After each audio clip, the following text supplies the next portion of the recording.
আসসালামু আলাইকুম সুপ্রিয় বন্ধুরা, কেমন আছো তোমরা সবাই? আশা করি সবাই ভালো আছো। আজকে আমি তোমাদের মোস্ট ইম্পর্ট্যান্ট একটি টপিক নিয়ে আলোচনা করবো, সেটা হচ্ছে জ্যোতি বা ছেদ চিহ্ন, অর্থাৎ বিরাম চিহ্ন যাকে আমরা এক্সপ্লেন করি ওটাই। তো প্রথমে আমি জ্যোতি চিহ্নের কিছু ক্রাইটেরিয়া বলবো, অর্থাৎ জ্যোতি চিহ্নের নাম বলবো, তারপর এর বিরতিকাল অর্থাৎ স্থায়িত্বকালটা আলোচনা করবো, এরপর আমরা এমসিকিউ নিয়ে কিছু আলোচনা করবো। তো ভিডিওটি শেষ পর্যন্ত দেখার অনুরোধ রইল, তাহলে তোমরা সব কিছু খুব সহজে বুঝতে পারবে। তো আমরা প্রথমে দেখতে পাচ্ছি এটা হচ্ছে কি, এটা হচ্ছে কমা বা পাদচ্ছেদ। এটার নাম কি? কমা বা পাদচ্ছেদ। এটির সময়কাল অর্থাৎ স্থায়িত্বকাল হচ্ছে কখন হবে? এক বলতে যেই সময় লাগে, এটা স্থায়িত্বকাল হচ্ছে এক বলতে যে সময় লাগে, সেটা হচ্ছে কি কমার স্থায়িত্বকাল। এরপর এটা কি দেখতে পাচ্ছি আমরা, এটা হচ্ছে সেমিকোলন বা অর্ধচ্ছেদ। অর্ধচ্ছেদের স্থায়িত্বকাল কতক্ষণ হবে? এটা হচ্ছে এক বলার দ্বিগুণ সময়। এরপর দেখতে পাচ্ছি দাড়ি। এটি কি? দাড়ি বা পূর্ণচ্ছেদ, এটা স্থায়িত্বকাল হবে হচ্ছে 1 সেকেন্ড। এরপর প্রশ্নবোধক চিহ্ন সেম 1 সেকেন্ড হবে। তারপর বিস্ময় চিহ্ন বা হর্ষ বা বিষাদ ও সম্বোধন চিহ্ন, এটিও 1 সেকেন্ড থামতে হবে। এরপর কোলন তাও 1 সেকেন্ড। তারপর কোলন ড্যাশ বা ক্রোশি চিহ্ন, এটা হচ্ছে 1 সেকেন্ড থামতে হবে। তারপর ড্যাশ হচ্ছে 1 সেকেন্ড। তোমরা দাড়ি থেকে দাড়ি, প্রশ্নবোধক চিহ্ন, তারপর বিস্ময় চিহ্ন, কোলন ড্যাশ এবং দাড়ি, এগুলো তোমরা খুব ভালোভাবে মনে রাখবে। এগুলো হচ্ছে শুধু 1 সেকেন্ড সময় থামতে হবে। যদি প্রশ্ন আসতে পারে নিচের কোনটি স্থায়িত্বকাল 1 সেকেন্ড, তো তোমরা এখানে থাকতে পারে কমা, তারপর সেমিকোলন, দাড়ি বা হাইফেন, তাহলে কোনটা হবে? এখানে নিশ্চয়ই হবে কি দাড়ি। এরপর কোশ্চেনটা আসতে পারে। এরপর আমরা দেখতে পাচ্ছি হাইফেনের সময়কাল কত? থামার কোনো প্রয়োজন নেই, হাইফেন থাকলে কোনো থামতে হবে না। এরপর এটা কি ইলেক বা লোপ চিহ্ন, এটা হচ্ছে কি ইলেক বা লোপ চিহ্ন, এটির ক্ষেত্রে থামার কোনো প্রয়োজন নেই। এরপর দেওয়া আছে উদ্ধার বা কোটেশন, এগুলোকে বলা হয় আমরা কি, এগুলো উদ্ধারণ, এগুলো মনে রাখার দরকার নেই, এটা হচ্ছে আমরা মনে রাখবো কোটেশন হিসেবে। কোটেশন ক্ষেত্রে সময়কাল কত? এক বলতে যে সময় লাগে সেটা হচ্ছে কি কোটেশন। আমরা আরেকটা শিখেছিলাম, এক বলতে সময় লাগে হচ্ছে কি কমা আর কোটেশন, কিন্তু এক বলতে যা সময় লাগে ততক্ষণ থামতে হবে।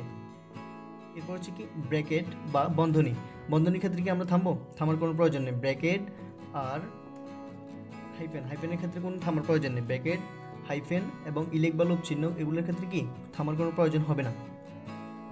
এরপর এটা হচ্ছে কি রুট। এটা আমরা গণিতের ক্ষেত্রে কিন্তু রুট হিসেবে জানি, কিন্তু এটা কিন্তু রুট না। এটা যদি বাংলার ক্ষেত্রে হয়, এটা হচ্ছে কি ধাতু চিহ্ন, এটা হচ্ছে কি ধাতু চিহ্ন। আমরা বাংলার ক্ষেত্রে কিন্তু এটা রুট বলবো না, এটা মনে রাখতে হবে। এটা হচ্ছে ধাতু চিহ্ন হচ্ছে ব্যাকরণ চিহ্ন, এগুলো কোনো থামার কোনো প্রয়োজন নেই। আর এটা হচ্ছে কি পূর্ববর্তী রূপবোধক চিহ্ন, এটা হচ্ছে পূর্ববর্তী রূপবোধক চিহ্ন, আমরা ম্যাথে এই চিহ্নগুলো দেখেছি। তারপর হচ্ছে কি এগুলো হচ্ছে পরবর্তী রূপবোধক চিহ্ন, লেস দেন গ্রেটার দেন যা বলি ওগুলোই। তারপর হচ্ছে সমানবাচক বা সমস্তবাচক চিহ্ন, এটা হচ্ছে কি সমান। তারপর এই 3টা ফোঁটা দেওয়া আছে, এগুলো হচ্ছে ত্রিবিন্দু, এগুলো হচ্ছে ব্যাকরণ চিহ্ন, এগুলোর ক্ষেত্রে থামার কোনো প্রয়োজন নেই। তো আমরা চিহ্নের সম্পর্কে কিছু ধারণা পেলাম, এরপর আমরা কিছু এমসিকিউ নিয়ে আলোচনা করি। আমরা প্রথমে দেখতে পাচ্ছি বাক্যে সমজাতীয় একাধিক পদের ব্যবহার হলে কোন বিরাম চিহ্ন বসে? বাক্যে সমজাতীয় একাধিক পদের ব্যবহার হলে কোন চিহ্ন বসে? এটি বসবে হচ্ছে কি কমা। বাক্যে সমজাতীয় একাধিক পদের ব্যবহার হলে সেখানে কমা বসে। সম্বোধন পদে কোন জ্যোতিচিহ্ন বসে? সম্বোধন পদে কোনটি বসে? সম্বোধন পদে বসে হচ্ছে কমা।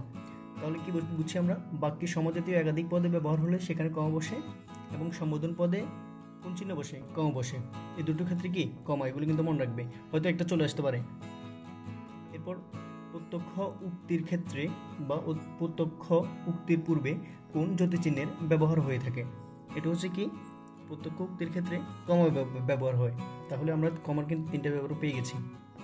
এরপর পূর্ণ বাক্যের শেষে বসে এমন বিরাম চিহ্নের সংখ্যা কয়টি? পূর্ণ বাক্যের শেষে বসে এমন বিরাম চিহ্নের সংখ্যা নিচের কোনটি হবে? দেখো, পূর্ণ বাক্যের শেষে বসে এমন বিরাম চিহ্নের সংখ্যা কয়টি? 4টি। বাক্যের শেষে দাড়ির পর কত সেকেন্ড থেমে পরের বাক্য পড়তে হয়? বাক্যের শেষে দাড়ির পর কত সেকেন্ড থেমে পরের বাক্য পড়তে হয়? এটা হচ্ছে কি হবে 1 সেকেন্ড। অর্থাৎ আমরা একটু আগে পড়েছি, দাড়ি হলে কত সেকেন্ড থামতে হবে? 1 সেকেন্ড থামতে হবে। এরপর আমরা 6 নম্বরে দেখতে পাচ্ছি বাক্যাংশে ব্যবহৃত হয় যে চিহ্ন যে ছেদবিন্দু, বাক্যাংশে ব্যবহৃত হয় যে ছেদবিন্দু সেটি কি, তার নাম কি হবে? বাক্যাংশে ব্যবহৃত হয় যে ছেদ চিহ্ন সেটি হচ্ছে কমা। তারপর পরটা কি আমরা কোশ্চেন দেখি। একটি অপূর্ণ বাক্যের পর অন্য একটি বাক্যের অবতারণা করতে হলে কোন বিরাম চিহ্নে ব্যবহৃত হয়? একটি অপূর্ণ বাক্যের পর অন্য একটি বাক্যের অবতারণা করতে হলে কোন বিরাম চিহ্ন ব্যবহৃত হয়? সেটি কি হবে? এটা হচ্ছে কোলন। কোলন ব্যবহৃত হয়। পূর্ণ বাক্যের শেষে কোন চিহ্ন ব্যবহৃত হয়? পূর্ণ বাক্যের শেষে কোন চিহ্ন ব্যবহৃত হবে? আমরা জানি পূর্ণ বাক্য হলে কি, অর্থাৎ বাক্যটা শেষ, তাহলে আমরা কি বসাবো? এটা হচ্ছে দাড়ি। পূর্ণ বাক্যের শেষে দাড়ি, ঠিক আছে? এটা কিন্তু ইম্পর্টেন্ট কোশ্চেন। তারপর কোন বিরাম চিহ্নে বিরাম নিতে হয় না, অর্থাৎ বিরাম মানে কি, কোন বিরাম চিহ্নে বিরাম নিতে হয় না, অর্থাৎ থামতে হয় না? কোনটি হবে? এটা হচ্ছে সেমিকোলন। সেমিকোলনের ক্ষেত্রে কি করব আমরা? বিরাম নিতে হয় না বা কি থামতে হয় না, এটা হচ্ছে কি সেমিকোলন। যেখানে কমা অপেক্ষা অধিক বিরাম আবশ্যক, যেখানে কমা অপেক্ষা অধিক বিরাম আবশ্যক সেখানে কোন চিহ্ন ব্যবহৃত হয়? যেখানে কমা অপেক্ষা অধিক বিরাম আবশ্যক সেখানে কোন চিহ্ন ব্যবহৃত হয়? এখানে হচ্ছে সেমিকোলন ব্যবহৃত হয়। যেখানে কমা অপেক্ষা অধিক বিরাম আবশ্যক সেখানে ব্যবহৃত হয় সেমিকোলন। তো এখানে কিছু গুরুত্বপূর্ণ কোশ্চেনগুলো নিয়ে আমি আলোচনা করলাম। তো তোমরা ভিডিওটি যদি না বুঝো, যদি কোনো সমস্যা হয়ে থাকে তাহলে আমাকে কমেন্টে জানাও। আর যদি ভালো লাগে তাহলে চ্যানেলটি সাবস্ক্রাইব করতে ভুলবে না। তো আজকের আলোচনা আমাদের এই পর্যন্তই।